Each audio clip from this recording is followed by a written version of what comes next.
Olá e bem-vindos a mais uma das nossas análises. Hoje, a gente tem pela frente uma jornada que, olha, é absolutamente fascinante. A nossa ideia aqui é fazer um mergulho profundo, saindo lá da sabedoria ancestral e da cosmologia africana e chegando até as duras realidades do Brasil contemporâneo. É a chance perfeita para a gente entender como conhecimentos milenares não só sobrevivem, mas se adaptam e resistem lindamente ao longo do tempo.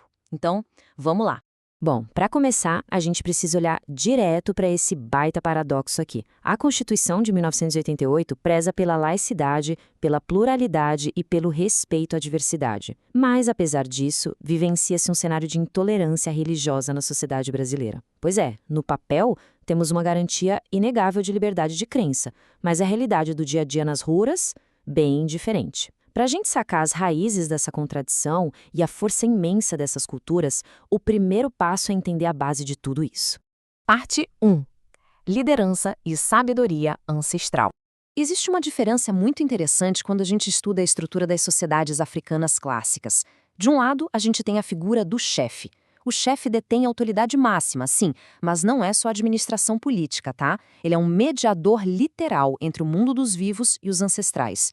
Do outro lado, temos o líder. A autoridade do líder é bem mais fluida, baseada naquela capacidade de inspirar o grupo através da ética e da sabedoria. E o mais legal é que a realeza e os líderes locais trabalham juntos, num baita esforço coletivo, para garantir que o plano espiritual e o cotidiano caminhem sempre em harmonia. E, gente, na prática, essa liderança não atua sozinha de jeito nenhum. Eles contam com praticantes que têm papéis super dinâmicos na comunidade. Os adivinhos, por exemplo, usando ferramentas complexas como o oráculo de Ifá ou a interpretação de sonhos, eles não estão lá só para prever o futuro.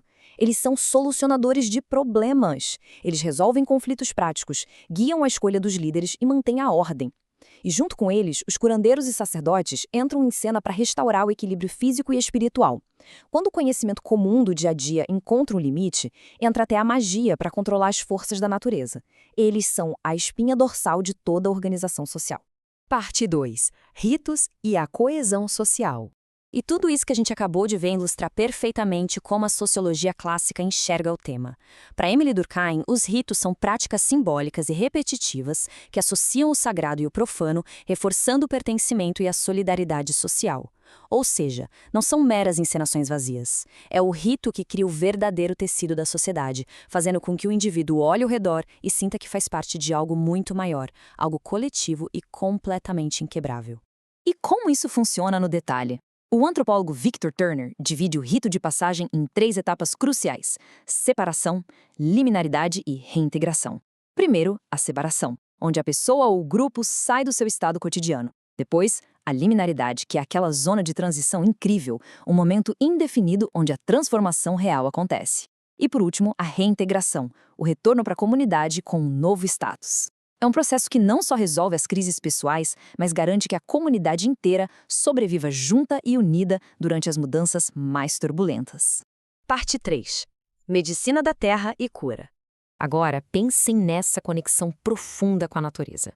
Na cosmologia africana, simplesmente não existe um muro separando a gente do meio ambiente. É tudo uma coisa só. As plantas, por exemplo, não são só recursos biológicos que a gente vai lá e usa. Elas são verdadeiros presentes divinos, lotados de energia vital. Elas servem como uma ponte real, mediadoras diretas entre nós, seres humanos, e as grandes forças do cosmos.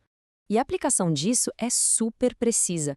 As plantas são diretamente associadas a orixás específicos, cada uma com sua energia própria. Então, em um banho ritualístico, não é só misturar água com erva.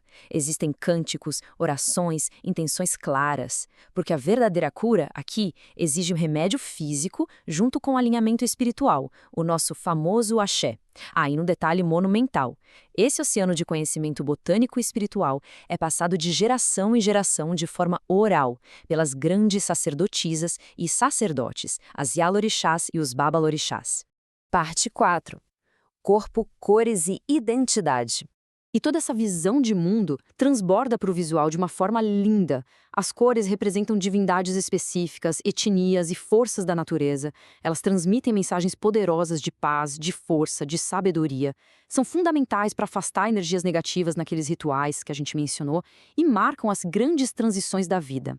Então, usar uma determinada cor ali não é jamais uma questão de moda. É uma linguagem sofisticadíssima, é respeito puro e direto à ancestralidade. E quando esse corpo, cheio de cores e símbolos, começa a se movimentar, a dança traz uma conexão espiritual enorme com o divino e uma baita expressão de identidade. Ela é o elemento central nas invocações. Mas, acima de tudo, a dança é uma ferramenta viva de subversão e de resistência contra sistemas opressivos. O corpo em movimento é literalmente um veículo que conta histórias e transmite mitologias inteiras. Mas aí, a gente chega num ponto da nossa análise que exige uma pausa. Vamos pensar juntos. Se temos comunidades que promovem o equilíbrio físico e mental, a harmonia total com a natureza, respeito aos antepassados e união da comunidade, por que uma estrutura tão rica se torna alvo de ataques sistemáticos?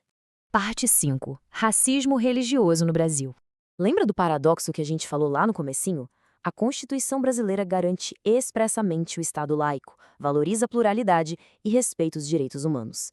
Só que a realidade nas ruas mostra terreiros invadidos, agressões físicas e verbais e uma intolerância religiosa sistêmica e inegável. A gente tem um documento lindo que promete proteção, mas que bate de frente com uma hostilidade real contra o candomblé e a umbanda. E os dados, sustentados pela literatura acadêmica, escancaram o motivo disso. Os atos de violência e intolerância são predominantemente direcionados a indivíduos não brancos, especificamente populações negras e indígenas praticantes de fés não cristãs. Ou seja, a violência não é distribuída por acaso. Fica completamente impossível separar a intolerância religiosa do preconceito racial no Brasil. Estamos falando, pura e simplesmente, de racismo religioso em pleno funcionamento.